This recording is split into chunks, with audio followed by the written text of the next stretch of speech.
This is Peggy and Childers. That's the name I have to go by.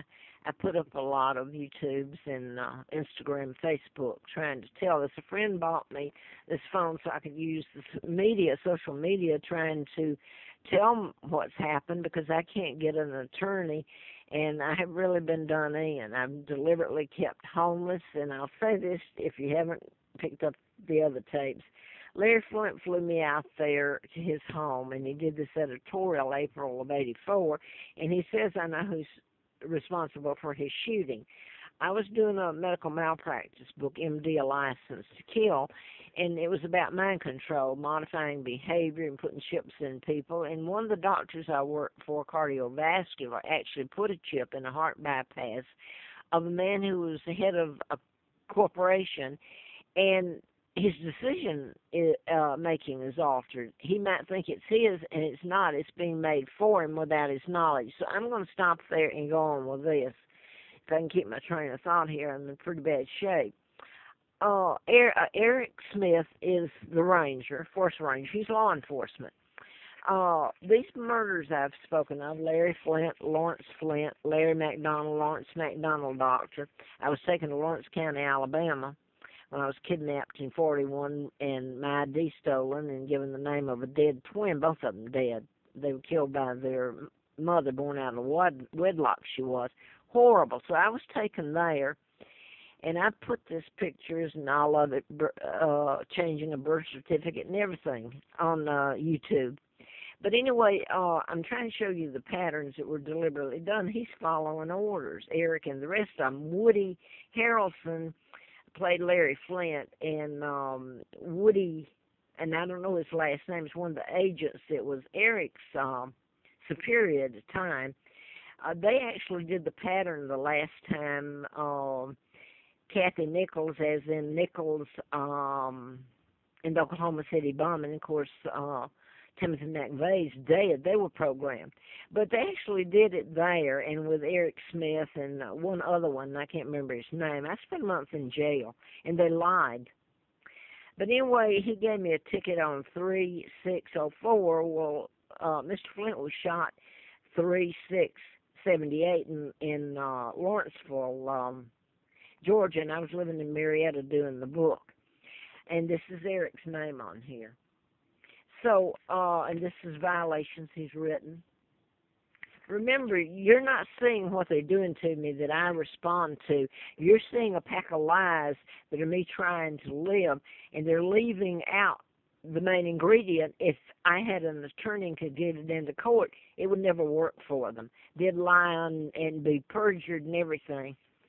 So I'm going to go to this. I was telling about the mind control murders. Back before I wrote the book and knew about mind control, you can Google it now, but these were deliberately done in patterns, and I had a letter from the U.S. Attorney, FBI issued it to the U.S. Attorney, and National Security involved ongoing investigation. I thought it was a book. I later found after '83 I'd been kidnapped in my real name. But back to then, we bought a house back, I don't know, it was prior to moving back to Atlanta in about '66. So it was just prior to then we bought a house from Larry or Lawrence Childress, R-E-S-S on the end.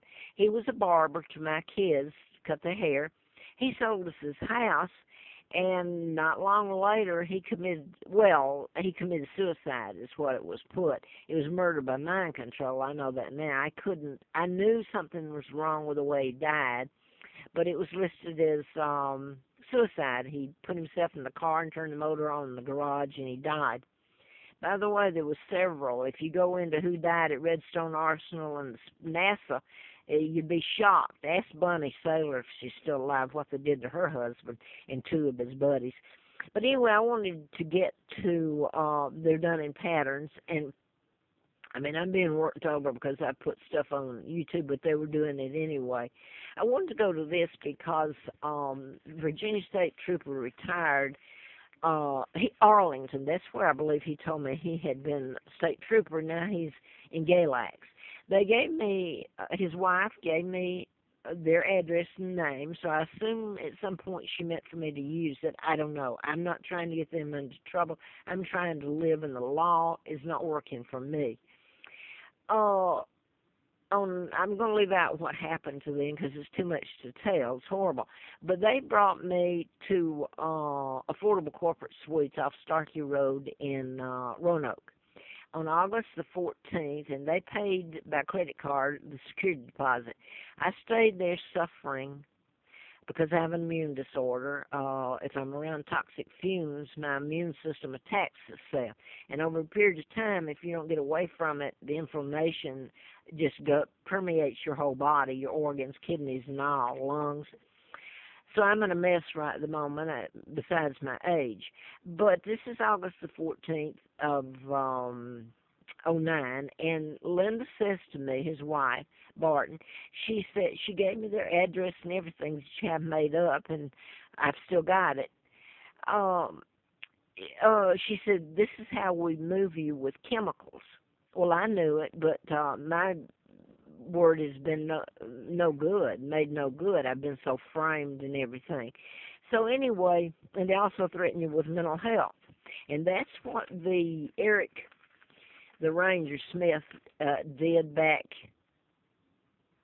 right after this on July the 20th of 2010, when he was talking about Maurice Ferguson, etc., who was working with homeless assistance, and then somehow later he ended up working for mental health. So Maurice actually threatened me back then. He also was always, he's the Ranger, he always referred to me as Childers. And I would correct him, and I said, it's Childers. Well, that day, this is after this happened that I'm going to tell you. August 14th, retired Virginia State Trooper Carl Barton and his wife brought me down, or his wife did, and I lived at the corporate suites there I just mentioned. About 2 weeks later, and this is one of the mind control murders done in patterns, and these can be proven. And it says here, late August, Heidi Childs, H-I-L-D-S, and David Metzler, his father's a doctor, were found dead in the Jefferson National Forest. The investigation goes on, and as far as I know, they haven't charged anybody. I really wonder, it was done in patterns, but I really wonder if this wasn't a deliberate one, and the person who used the rifles did it, and they weren't under mind control. They were doing it to save their job, etc., and that's what's happened in all this. But anyway, this is why I've had to live in the Jefferson National Forest, and this is where I hadn't been in a while. They used formaldehyde, burning logs, and that Eric showed up immediately, and I'm down to no money. So I don't know what I'm going to do, and being threatened with mental health or being locked up for a violation I didn't do.